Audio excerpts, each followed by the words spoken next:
It is early evening as the sage approaches the bonfire. 7 children wait impatiently, as they do every evening. "Tell us more," they shout as soon as they see him in the distance. "Teach us one of your secrets." Suddenly they fall silent and gaze at the approaching figure. It is Sod, to be sure, but next to him is another person. Who is he? Sod and the man get closer, and the children wait in silence. "Today, I brought my friend Magnus," Sod smiles. "He is my best friend, and we have known each other for many years.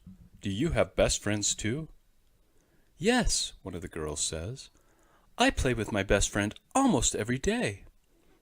Most of the others nod in agreement. They also have best friends.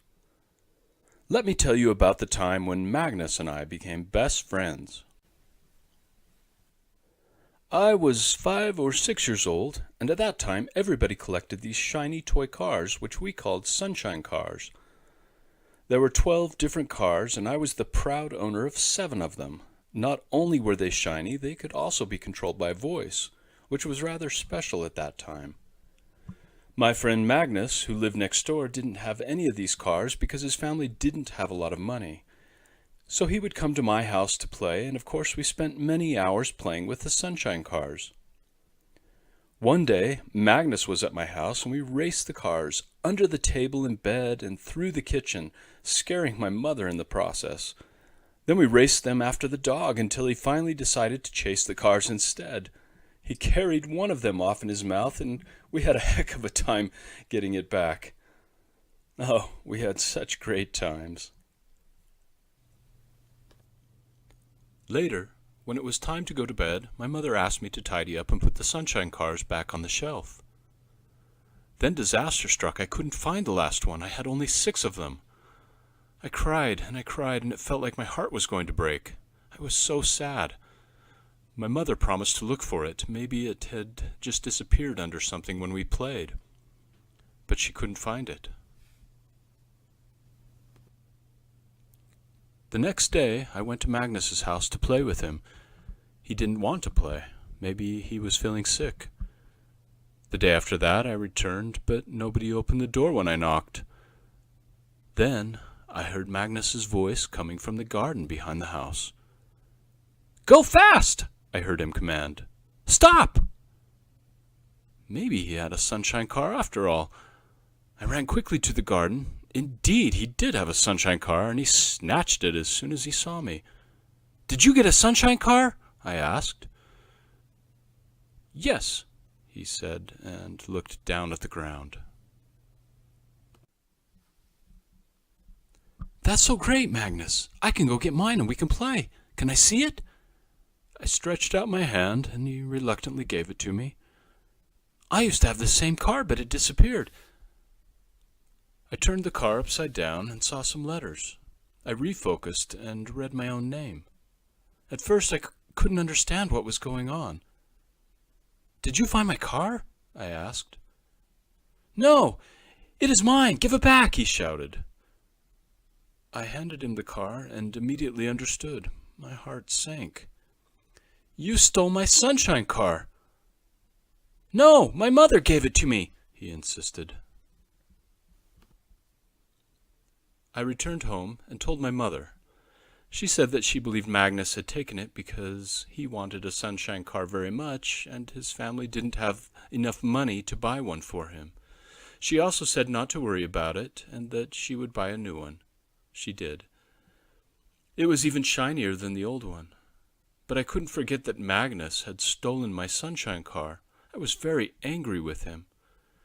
We didn't play after that, but I still missed him. A couple of weeks later, I noticed a fire in Magnus's garden. Then I heard him crying and screaming, "Stop it, you ugly monster! Those are my toys!" Magnus's brother, who was much bigger than us, maybe 14 years old, laughed. "Ha ha! Who are you calling a monster? I will burn all your stuff." The next day, I saw Magnus in the street. He didn't look happy. I imagined myself saying, "I'm happy your brother burned your toys because you stole my sunshine car." But that thought really didn't make me happy, and I felt a strong quivering in my chest. My mood changed, and I felt sad for Magnus. I walked over to him and saw the tears in his eyes.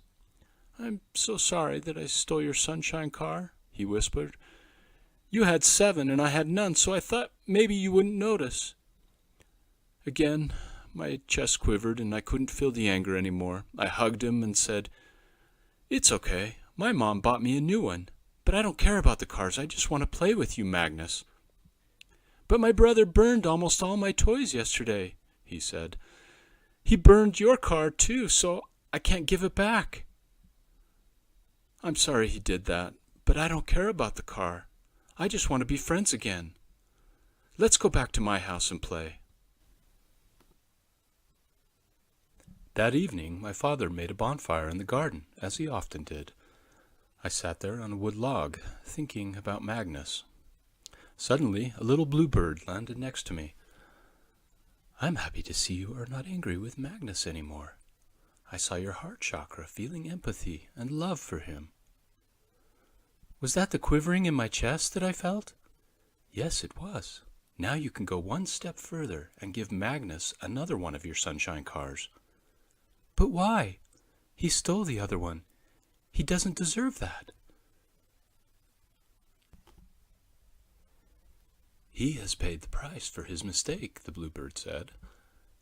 "He stole your sunshine car and lost most of his toys yesterday. This is called karma." "Karma?" "Yes. Give him a car and you'll see what happens." "What do you mean?" But the bluebird was gone. I went to bed, but felt restless, and I couldn't decide if I wanted to give Magnus a car or not. The next day the weather turned cold. Winter was coming. I made up my mind that morning.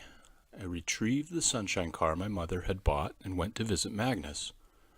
I will never forget the joy in his eyes and the incredible smile on his face when I handed it to him. I felt my heart quiver again, but this time it was from joy. I never knew giving something away could make me so happy. And from that point on, Magnus and I played every day, and our friendship grew stronger and stronger. One day my grandfather visited us. He looked very secretive and told me to go out to his car and to fetch a large box that was sitting on the back seat. I did as he asked, and when I returned, he told me to open it. I couldn't believe my eyes. Inside were the 6 sunshine cars that I was missing for my collection. Now I had all of them, even though I had given one away to Magnus. I felt overwhelmed. In the evening we made another bonfire, and the bluebird returned. "See what happened?" "What do you mean?" I asked. "You gave one car away to Magnus, and you got 6 new ones. This is also called karma." "Karma?" "Yes, it means that everything you do to others will happen to you also, good and bad. Everything you do always returns to you, sooner or later." With these words, the bluebird left. Sod looked at the children seated around the bonfire and at Magnus, who sat next to him. "You, of course, remember all of this, Magnus?" Magnus smiled and nodded. A small boy named Jonah looked at Sod and Magnus and asked, "What happened to Magnus's big brother? Did karma also come to him? Was his stuff burned too?" "Those are good questions, Jonah," Sod said. "With the sunshine cars, karma came back to me very fast. Sometimes it will take longer. With Magnus's brother, it took much longer. He was a grown-up man and had a big house with lots of things in it. Then one day a thief came and stole his possessions that he loved so much. His brother cried and felt the same sadness and sorrow that Magnus had felt when he burned his toys." Sod looked at the children and smiled. "We are old now, but we still remember the lesson about karma, and we always try to do good things to others. Now you know another of my secrets." The children all stood and shouted their goodbyes as they were leaving. "Thank you, Sod. Thank you so much for the wonderful story tonight." "Goodbye. See you soon, my friends."